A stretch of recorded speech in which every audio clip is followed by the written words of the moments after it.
Madam నేను దగ్గరగా ఒక ట్విన్స్‌ని అయితే చూసాను. అబ్బాయి అమ్మాయిలాగా బిహేవ్ చేసేవాడు. అమ్మాయి అబ్బాయిలాగా బిహేవ్ చేసేది. అంటే నడక తీరు కానీ, మాట తీరు గాని. ఫస్ట్ ఆఫ్ ఆల్ నడకలో అమ్మాయిలాగా నడవడం, అబ్బాయిలాగా నడవడం ఏమి ఉండదండి. ఇప్పుడు మీరన్నారు ఒక అబ్బాయి, ఒక అమ్మాయి అన్నారు. దాని అర్థం ఏంటి? వీళ్ళు నాన్ ఐడెంటికల్ ట్విన్స్. అంటే 2 డిఫరెంట్ ఎంబ్రియోస్ నుంచి పెరిగిన ట్విన్స్ అన్నమాట. సో ఇద్దరు వేరే పిల్లల్లాగా, వేరే ప్రెగ్నెన్సీస్ లాగా కూడా అనుకోవచ్చు. ఎందుకంటే ఎవరి జెనెటిక్ మెటీరియల్ వాళ్ళది సపరేట్‌గా ఉంది.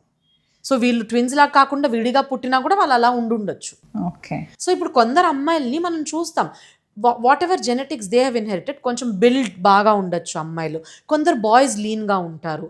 అట్లా ఏమైనా డిఫరెన్స్ రావచ్చేమో కానీ based on what genetic material they inherited, అట్లని అమ్మాయిలాగా నడవాలి అబ్బాయిలాగా నడవాలని ఇదేం ఉండదు. బిహేవియర్ కూడా అలానే ఉండేది మేడం.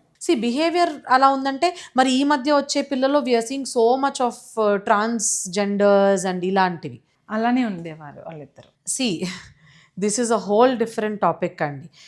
మెడికల్ పరంగా చూస్తే కొందరికి XY క్రోమోజోమ్ వచ్చిన బేబీస్ అంటే ఏంటి, సపోజ్ XY వచ్చింది, technically that baby should be a boy కదా.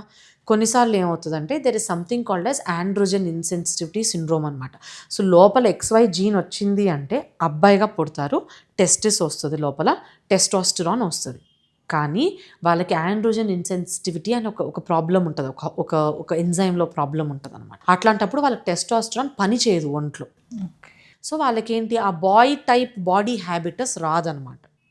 సో ఇవన్నీ మెడికల్గా క్యూర్ చేయాలి. వాళ్ళకి తెలియకుండా బయట చూడడానికి కూడా ఏంటంటే జెనిటేలియా అంటే ఈ ప్రైవేట్ పార్ట్స్ సరిగ్గా డెవలప్ అవ్వక పుట్టినప్పుడు అబ్బాయిగా లోపల జెనెటిక్గా అబ్బాయి ఉన్నా కానీ బయటకి there will be a confusion of a women అనమాట, ఫీమేల్ లాగా.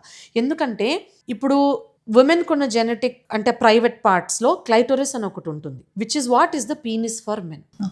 XX క్రోమోజోమ్ వచ్చి అమ్మాయిగా పుడితే ఆ క్లైటోరిస్ చిన్నగా ఉంటుంది, XY క్రోమోజోమ్ వచ్చి అబ్బాయి అయిపోతే పీనిస్ అయి పెద్దది అవుతుంది. కానీ హార్మోన్ సరిగ్గా పనిచేయనప్పుడు ఆ పీనిస్ పెద్దది అవ్వనప్పుడు చిన్నగానే ఉండిపోద్ది, అమ్మాయిని కన్ఫ్యూజన్ వచ్చేస్తుంది అనమాట పుట్టినప్పుడు. సో వాళ్ళు అమ్మాయిలానే పెంచుతారు ఆ బేబీస్ని కూడా తెలియక. తర్వాత ఫ్యూచర్లో పీరియడ్ రాలేదని అప్పుడు వస్తారనమాట. అప్పుడు we diagnose that this is not actually a girl, this is actually a boy. But testis లోపలే ఉంది, అది పనిచేయదు, కిందకి రాలేదు, టెస్టిస్ అసలు బయటికే రాలేదు, సో స్క్రోటమ్ సాక్ లేదు, పీనిస్ తయారవ్వలేదు. దీస్ ఆర్ మెడికల్ హెర్మోఫ్రోడైటిజం అని అంటాం. ఇప్పుడు ఫ్యాన్సీగా ఈ మధ్య వచ్చిన ట్రాన్స్జెండర్స్ ఇవన్నీ it is a state of mind అనమాట.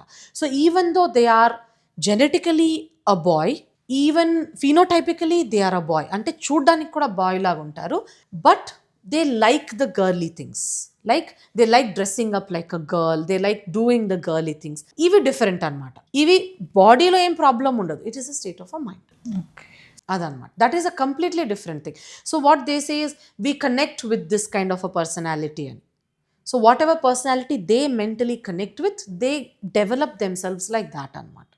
Atla వాళ్ళ డ్రెస్సింగ్ అలా అయిపోతుంది, ఆటోమేటిక్గా వాళ్ళ బిహేవియర్ కూడా అలా అయిపోతుంది అనమాట. ఇప్పుడు ట్విన్స్లో ఇలాంటి ఒక ప్రాబ్లం ఎప్పుడైనా మీరు చూసారా అంటే ఇలాంటి రేర్ కేసెస్? నో, పెద్ద ఈ వాళ్ళ పర్సనాలిటీ డెవలప్మెంట్లో ఏమైనా జరుగుంటే అది జరుగుండొచ్చు, కానీ ట్విన్స్ వల్ల అయ్యింది అనేది ఏమీ లేదండి.